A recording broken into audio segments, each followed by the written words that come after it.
What's going on YouTube? It's Johnny with Lonesome Oak Homestead and Outdoors.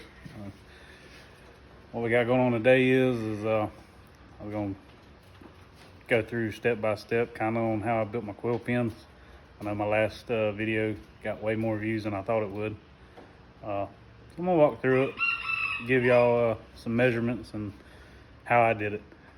So jump right into it. So the quail pen is built out of all the 2x2s, both of them. This one was built out of pallet wood, and if y'all watched the first video that I posted about it, this one I bought all the 2x2s.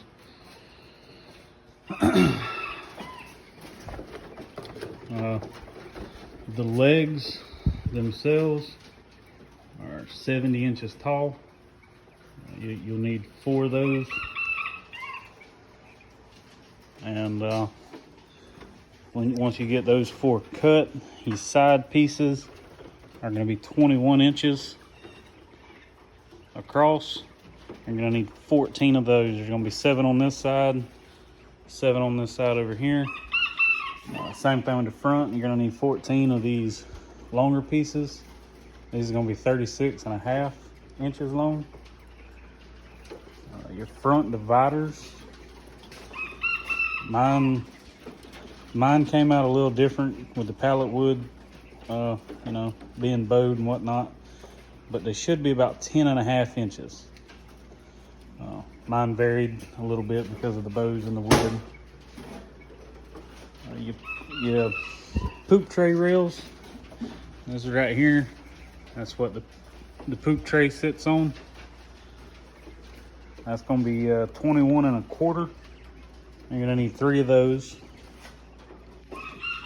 And then when you build your floors, it's going to go in here.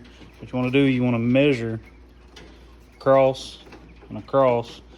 And I like to leave mine, whatever the measurement is, about 3/16 to a 1/4 inch smaller than this hole. It gives you a little wiggle room to go back and forth. Same thing with the doors. You want to make your doors just a little bit smaller. You can see I got this one a little too tight, and it's a little tight, but it still works. And your center divider, you can put that anywhere across the front you want to. You just have to adjust your door accordingly. I leave mine closer to the door side. That way I have more room on the side.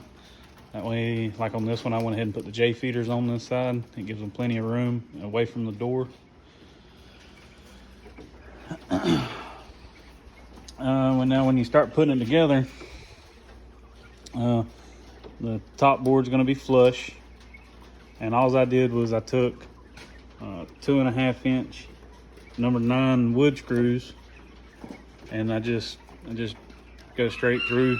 I drill a pilot hole because it will split 2x2s, and everything's just 1 screw in each way. But your measurements is you want to go flush with the top. Then you're going to come down 12 inches to this one, and this one will be 15.5, and this is all measuring to the tops of these. And then the next one's going to be 27.5, 31, 43, and then 46.5. Now you want to repeat that for both sides. When you get both sides together, then you can do the same thing with the front and the back. They're going to be right across from each other. So all the measurements will be the same for the front and back and both sides. Then the hardware cloth, just 1/2 inch galvanized hardware cloth. You're going to need staples. Like I said, the number 9 2.5 inch screws. I use a 1/8 drill bit for my pilot holes. And then I did, because I built this one different, as I got the wood on the back and on the top. That was all from where I broke down the pallets. This one, I didn't put a back on this one. This one you can see straight through to the vinyl siding on the house. So I had to do something a little different. I had to get some shorter screws. I think I used 1 5/8", number 8s, I think. And on the floor, I actually came in when I put the floor in, because when you put your floor in, you run a screw right here, one in the middle, and then one on the other end. You just want about 3 across the front. And what I did is, because I put the wood on the back of this one, I actually came underneath and popped 3 screws this way instead of coming from the back. I went from the inside out. Now when you build your floors, let's see if I can find, let me go down here. I have less birds trying to get out of this one. When you build your floors, this is 1x2s.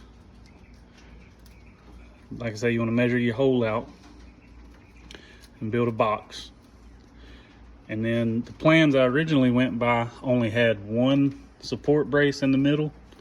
I came in and decided to add another one here and one there instead of just having the one. And that way it's a little more sturdy for them. The hardware cloth don't seem to bow down as much. And they get around on it pretty good. The little tubs, got those from the Dollar Tree. Gives them a sand bath. Like I said, I got the watering cups off of Amazon. I actually followed another YouTuber, Terry from Katernik's Corner, and he shows you how to put this PVC water system together. It's very simple to do. Only took maybe a half hour to do. Same thing with the J feeders. He'll show you how to actually, there is 1 inch by 2 inch wire running across the fronts of these. That way they don't stick their head in there and they'll fling food back and forth, and that prevents them from wasting as much food. If you already have quail, you know they're pretty wasteful.